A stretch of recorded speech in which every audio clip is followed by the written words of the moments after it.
This is my old pair of shoes. The pair of shoes I've been wearing since Christmas 2024. They're kind of nasty now. They're getting worn. Seams are starting to split. The inside of the shoe is painfully obvious that there's a foot in there. And like you see, like right here, it's starting to split off. Right here, it's starting to split.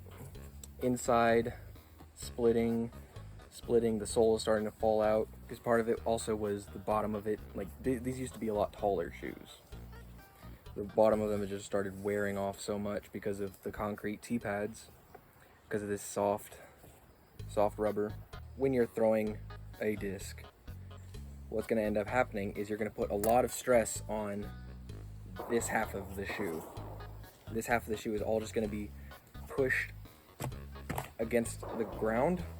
So it's just like here, it's just going to get pushed, especially in the heel and the side of the shoe. It's just going to get a lot of wear from just the act of throwing. And then of course, walking, you're going to find rocks and sticks and stuff. Like there's so many holes in the bottom of the shoe just from thorns. And yeah, that's it. This is just the plant into rotation is going to put a lot of stress here and here. Anthony Barella. Terrible shoe footage. It's so bad, actually.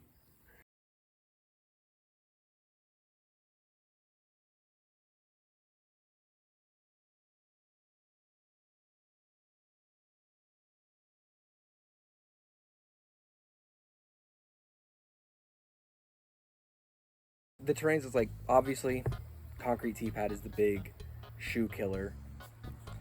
But then it's just like, if you can imagine a type of terrain, a type of natural terrain, you're going to be walking on it in disc golf.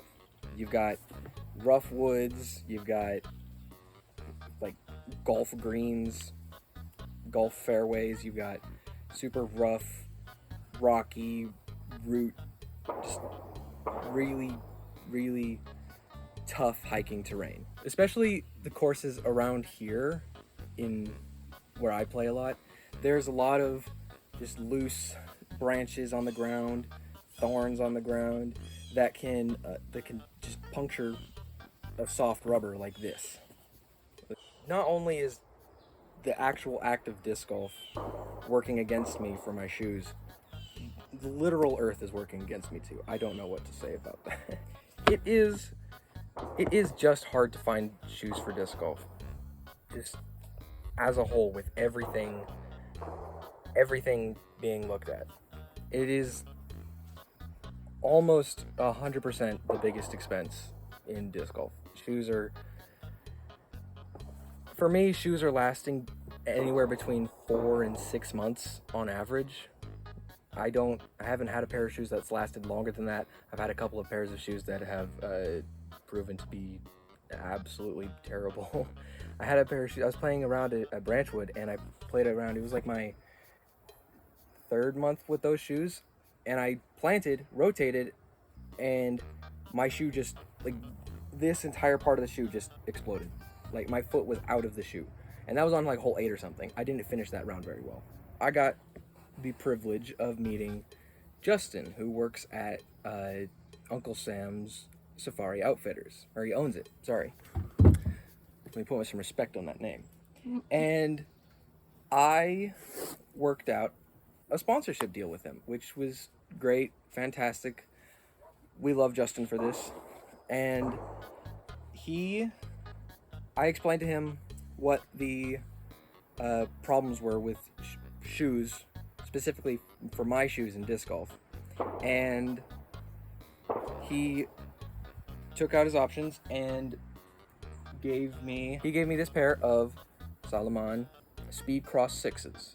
I asked him what some important bits of advice were for picking out shoes for disc golfing, and he's like, well, the biggest thing to look for is that the shoe fits, which is just like, don't have it moving around on your foot too much. Don't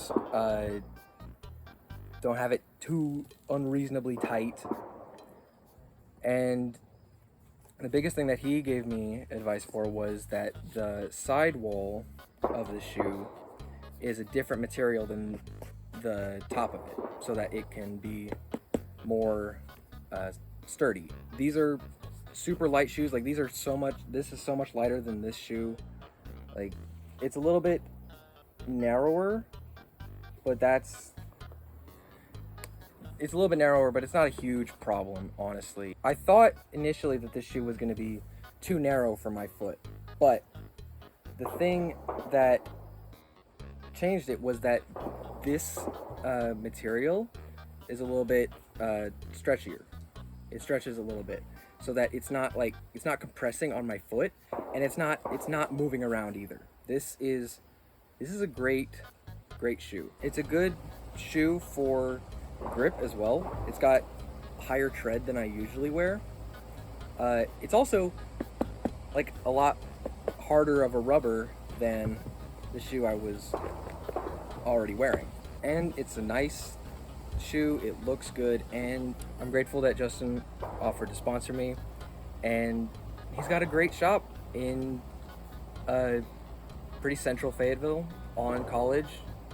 It's right next to Arcadia and the Mockingbird Kitchen, and he's got a great selection of stuff other than just shoes. He's got, like, if you're into hiking more, he's got like backpacks and trail pants, trail jackets, just a bunch of really nice stuff. He is more focused with hiking type apparel, but hiking apparel can still be used for disc golf really easily, because what is disc golf if not hiking with extra steps going into the wintertime? And it's going to be a lot better to be able to just grab some trail pants, because trail pants are pretty warm in my experience. Go check out Uncle Sam's Safari Outfitters in Fayetteville. I'll put an address in the description, and keep an eye out for my buttons, pins that I've made. And if you go check out Uncle Sam's Safari Outfitters, tell them I sent you.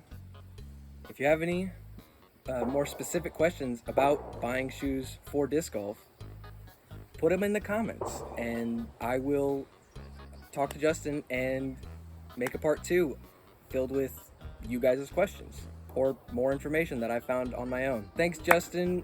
With everything that I have, this is a fantastic place to go get shoes and anything else for hiking, at least. I'll see you guys next time, and watch the Persimmon Ridge Retreat, because I will be playing it, and probably more people will be signed up at this point.